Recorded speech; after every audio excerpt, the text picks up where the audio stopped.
is an update video for Lmcc week 5, and it's been a really great week here because I compiled some of my dancing footage, and which you can see on my monitor.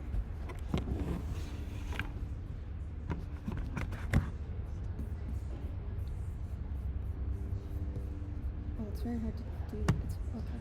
No, it's too okay. It's too hard to do this. It's too hard to do that. But I compiled some dance footage on my monitor from different residencies. Mainly, I compiled some dance footage from my Skowhegan studio, and then my studio here, and then dance footage in some of the dance spaces here, the really incredible, beautiful dance spaces, and then some of my work footage from me dancing in a hotel, the Ritz-Carlton. And I compiled that and started working on a project where I was looking at Abby Williams' video, Yes, from 2002, where she casts sort of judgment statements, yes or no, on top of filming people on the subway. So yes would be someone that she wants to sleep with on the subway, no would be someone she doesn't want to sleep with. So I put yes or no on top of my dance footage, yes being that I'm dancing joyfully enough, no being that I'm dancing too sexually or in a sort of programmed way. And that's sort of a video sketch that I've been working on or thinking through. And I'm also trying to think about my other secret projects that I guess I'm not allowed to talk about. And we had lots of studio visits this week. Maybe I won't say who came, but fun studio visits, and people are just sort of here after their studio visits, walking around and talking with each other. Yesterday I lost my eyebrow brush, so I'm not wearing anything. There's like no makeup on my eyebrows, and I haven't done that in years. They're just naked eyebrows, and I felt self-conscious about it, but they actually look quite normal. But I thought I would overcompensate with extra lip liner.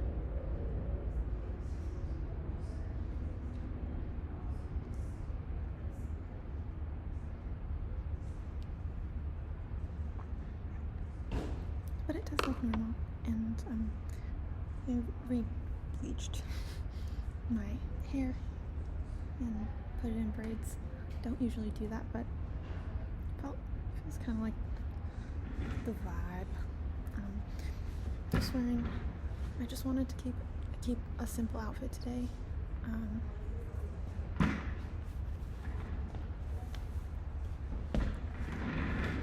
Because I felt a little bit hungover, and I had to get all of my stuff. I had to get this before coming here, and this, and I got a special thing with it, a straw.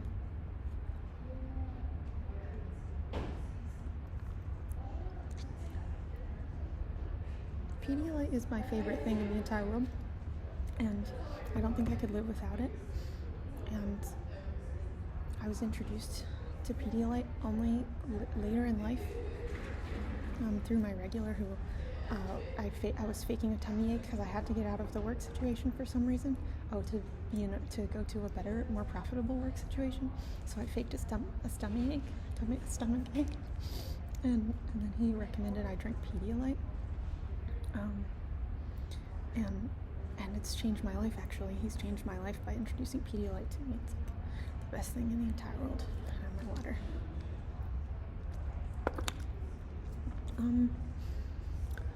So I don't really know what else is on the plans for today. I'm very much, this mug is very much my life right now. I feel like a lot of good things happened today already. I have a job interview for a professor position at a place, at a respected university, and then I ran into a friend on the train this morning, and she invited me to do a performance with her soon in August, I think she said. So a lot of good news this morning. And did I say that I'm here at Lmcc? I'm here at Lmcc in my studio giving this update. I love this studio so much. Lmcc, I feel like Lmcc is life-changing, actually. Like, this has been one of my absolute favorite residencies I've ever done. It feels like an incredibly special place that I would want to stay in for much longer than 6 months. I would reapply. I'm telling everyone about it so far. It's a really special place. It's really special, beautiful energy. So I'm not sure what else to do today.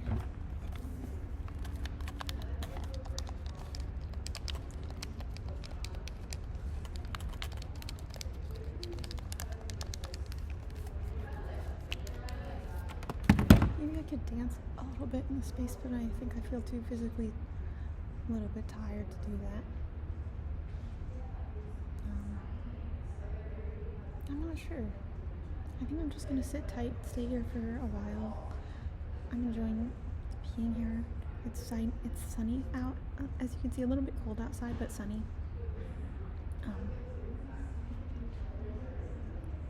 So, LMCC week 5.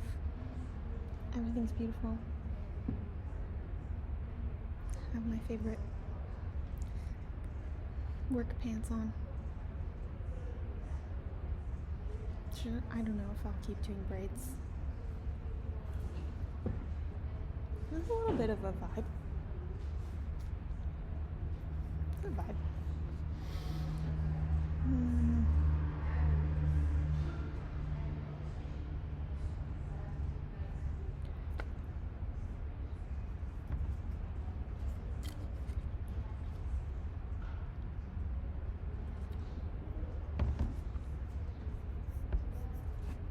Enjoy your day.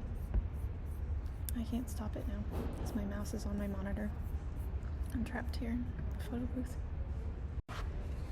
For LMCC week 5, I also wanted to give this update.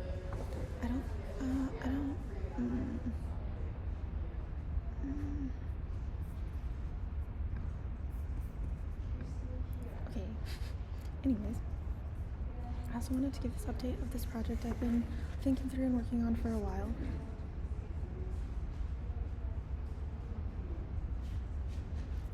This is a printed sign from the pandemic.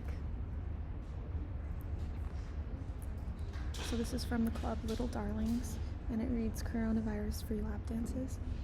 And so I've been really interested in sort of like one, feeling like it's time to maybe start thinking through and investigating and understanding the pandemic through the lens of erotic labor. A lot of erotic laborers and our experiences living through the pandemic. And I think for me a starting point with that was starting to collect and archive strip club signage and ephemera from the pandemic, that being one of the images that really is like one of my favorite images. And then reimagining the signage. I'm not quite sure if I'm like so stuck on the reimagining part. I don't know.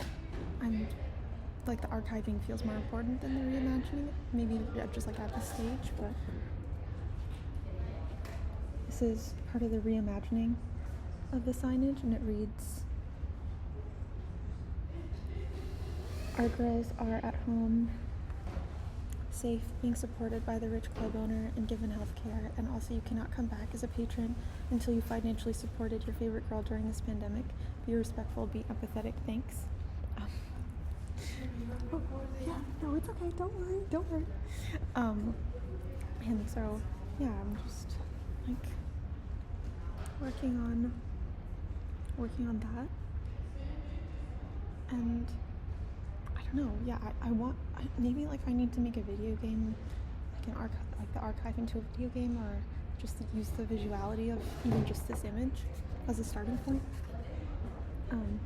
Because I'm not interested in working in print. It was just a way to like see what was I don't know, there outside of the digital photo. But that's a project I'm really interested in full blown pursuing, and seeing where it can go. So that's my update with that project, and I do think it very much like ties into the idea of dancing for joy, of course, because you were either as an erotic laborer forced to be home because your club was presumably closed, or it was secretly open, as I'm sure many were. Mine was. So, but there was like a period where I wasn't able to, and I know during that period, that was a period where me and a lot of my colleagues and friends started doing online work, as 20 million people did start doing. So thinking about that, like, and then also people started like streaming and filming themselves, like playing games. So like that fraught space between that like growth of online sexual commodification, online gaming being sexualized, and like commodified, and then thinking through that space, existing from the pandemic.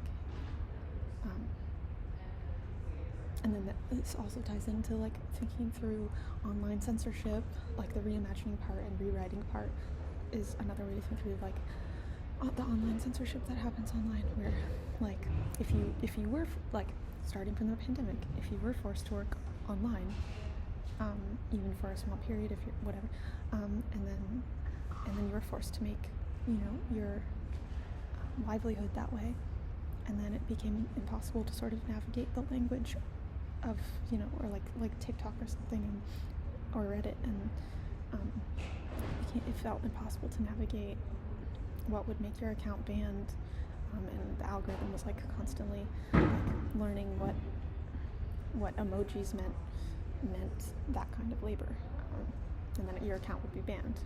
My account was banned, and that was like a devastating actually devastating thing for me to have that happen. So I'm really interested in thinking through the linguistic like research that comes from online censorship. Like, for example, like stripper is scripper, but that's long since been like that word. You can't. I don't think you can even use that word anymore. Like it would have to keep evolving to the point where you probably just like do #S or something, but then the algorithm would like learn that. So that's a project. That's like, I think it's going to be a really long-term project, thinking about all of these components together. Judgment statements, dancing, my body dancing, other bodies dancing, ephemera from the pandemic, reimagining, online censorship and language, and then video, and then the performance of sexualizing video games as well. So all of those things will somehow come together into one performance, or one giant project, or multiple projects. So that's actually my official updates.